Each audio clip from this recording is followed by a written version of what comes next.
Hi friends, village cooking இன் city YouTube சேனலில் நம்ம என்ன பார்க்க போகிறோம்னு சொன்னால், குடல் குழம்பு எப்படி வைக்கிறது, ஆட்டுக்குடலை எப்படி குழம்பு வைக்கிறதுன்னு பார்க்க போகிறோம். போன வீடியோவில் ஆட்டு குடலை எப்படி க்ளீன் பண்ணுறது அப்படின்னு போட்டிருந்தேன். பார்க்காதவங்க லிங்க்கு கீழே தரேன், போயிட்டு பாருங்கள். பார்த்துட்டு அடுத்து எப்படி குடல் குழம்பு வைக்கலாம் அப்படிங்கிறதையும் பார்ப்போம். குடலை முதல்ல சீரகத்தூள், மஞ்சத்தூள் ரெண்டையும் போட்டு குக்கரில் வச்சு நல்லா வேக விட்டுருங்க. உப்பு போட்டிங்கன்னா வேகாது. இது ரெண்டு மட்டும் போட்டு ஒரு 10 விசில் விட்டுருங்க. அது தனியாக எடுத்து வச்சுருங்க.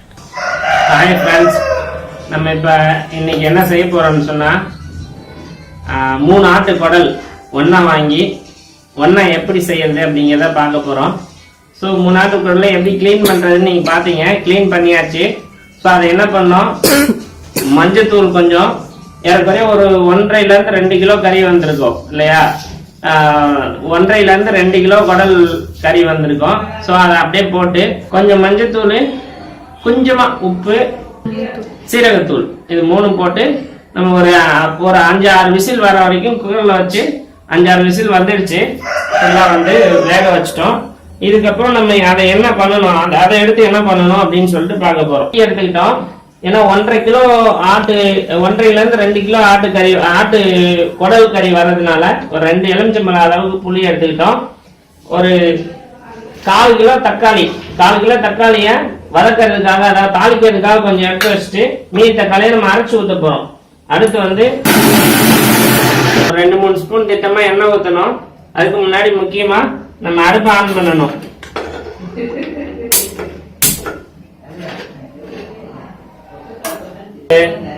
ஒரு 2-3 டீஸ்பூன் அளவுக்கு எண்ணெய் ஊற்றிடுங்க.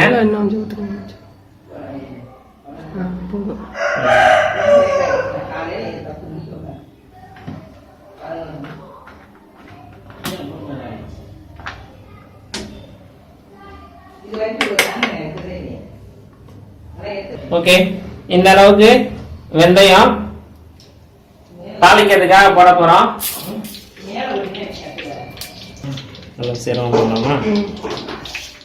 ஓகே, ஒரு ஸ்பூன் அளவுக்கு சீரகம்,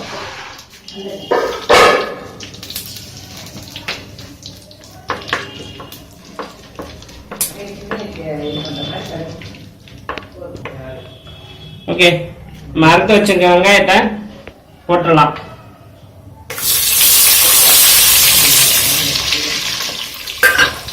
கொஞ்சம் பெருசாவே வெங்காயத்தை அறுத்துங்க. ஏன்னா நம்ம இதை குடல் குழம்புக்கு கொஞ்சம் பெருசா அறுத்தாதான் நல்லா இருக்கும். இந்த வதக்கின இது சின்ன வெங்காயம் போட்டா இன்னும் நல்லா இருக்கும். சின்ன வெங்காயம் இல்லைங்கிறதுனால இப்ப பெரிய வெங்காயம் போட்டாச்சு. சின்ன வெங்காயம் உடம்புக்கு இன்னும் நல்லது கூட. வெங்காயம் பொன்னிறமா வதங்குற வரைக்கும் வதக்கிக்கிங்க. ஓகே, நம்ம வதக்கிறதுக்காக வச்சிருந்த தக்காளியை ஒரு 2 தக்காளி எடுத்து வச்சிருந்தோம் இல்லைங்களா, அதை போட்டுருவோம்.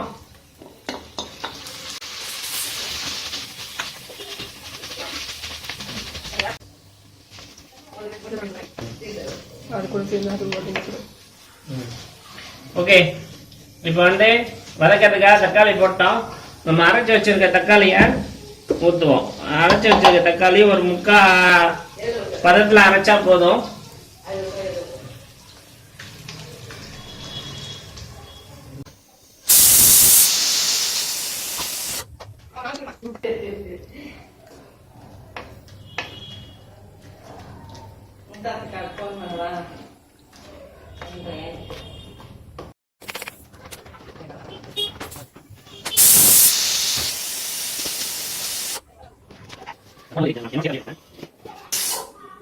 ஓகே, தக்காளி வெந்துடுச்சு. நம்ம அரைச்சி ஊத்தின தக்காளியும் வெந்து சாஸ் மாதிரி ஒரு சூப்பர் ஃபிளேவர் வந்துடுச்சு.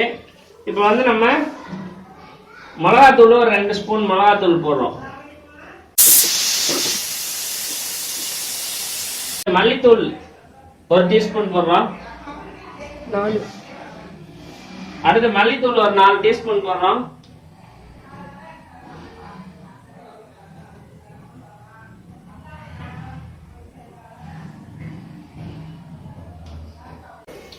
மல்லித்தூள் ஒரு 4 டீஸ்பூன் போடுறோம்.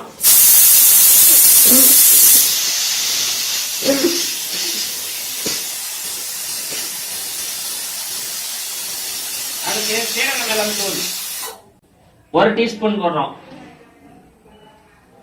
ஒண்ணுதானா? சீரக மிளகு தூள் 1 டீஸ்பூன் போடுறோம்.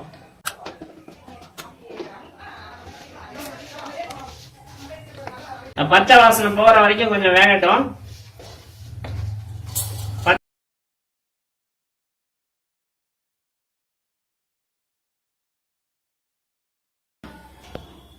ஓகே, மசாலா போட்டோம். மசாலா பச்சை வாசனை போயிடுச்சு, நல்லா வெந்துடுச்சு. ஸோ இப்போ புளி தண்ணியை எடுத்து ஊத்துறோம். ஓகேங்களா? புளி தண்ணி ஊற்றிட்டு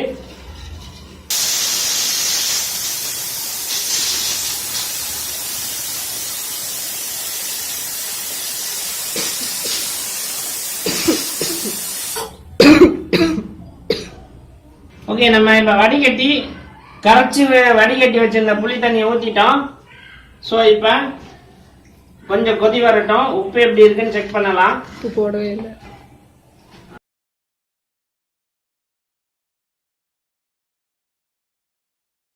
ஓகே, புளி தண்ணியை ஊத்திட்டோம். அடுத்து உப்பு போட்டுருவோம். சரிங்களா? இது வந்து சுத்தமான அயோடின் கலக்காத கல் உப்பு. எவ்வளவு?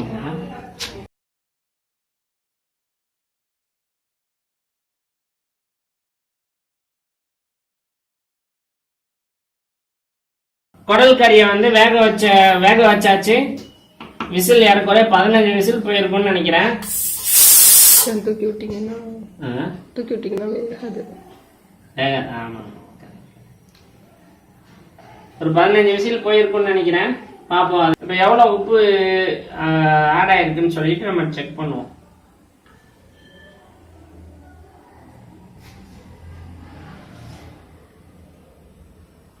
இப்போ கரெக்டா இருக்கு. டேஸ்ட் சூப்பரா இருக்கு. ஓகே, அடுத்து வந்து கொதி வரட்டும். கொதி வந்தோடனே நம்ம என்ன பண்ணுவோம், அந்த குடல் கறி எடுத்து கொட்டி கிண்டிடுவோம். சரிங்களா? ஏற்கனவே நம்ம உப்பு டேஸ்ட் பார்த்தோம். இப்ப குழம்பு நல்லா கொதி வந்துடுச்சு. வாசனை சூப்பரா இருக்கு. நம்ம குழம்போடைய டேஸ்ட் எப்படி இருக்குன்னு பார்ப்போம். புளி மற்ற விஷயம் என்ன கம்மியா இருக்கு என்ன கூட இருக்குன்னு டேஸ்ட் பார்த்துருவோம். ஓகே,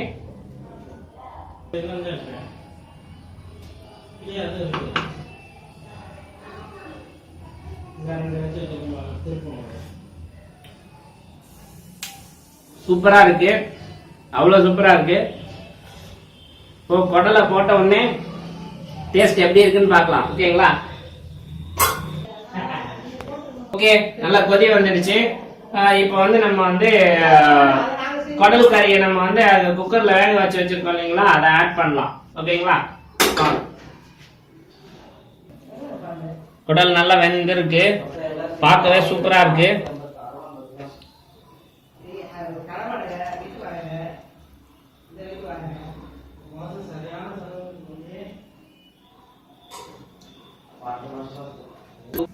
ஓகே, நம்ம வச்ச குழம்பு நல்லா வெந்துடுச்சு. இப்ப நம்ம வந்து குடல் கறியை வேக வச்சு தனியா வச்சிருக்கோம் இல்லைங்களா, அதை நம்ம வந்து அதுல கொட்ட போறோம்.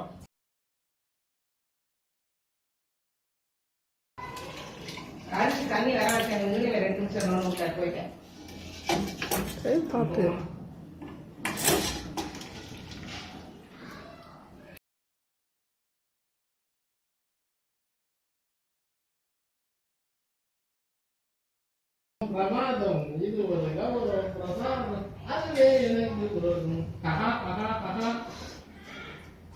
சூப்பரா இருக்கு. அருமையா குழம்பு வெந்துருச்சு. கொதி வந்தோடனே மூடி வச்சிடலாம். ஓகே, பாய். கரெக்டா இருக்கு. ஓகே ஃப்ரெண்ட்ஸ், நல்ல கொதி வந்துருச்சு. ஸோ மல்லித்தூள் தூவி நம்ம வந்து இந்த டிஷ்ஷை நிறைவு பண்ணலாம்.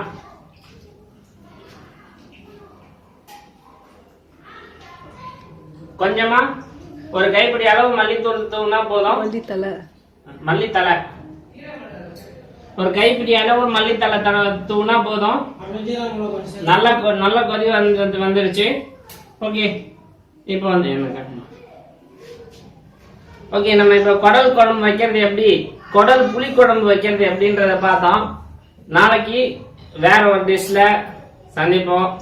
அதுவரை உங்களிடமிருந்து விடைபெறுவது அப்துல் ரஹீம். பாரு நீ பாருங்க, திரும்ப ஒரு நிமிஷம்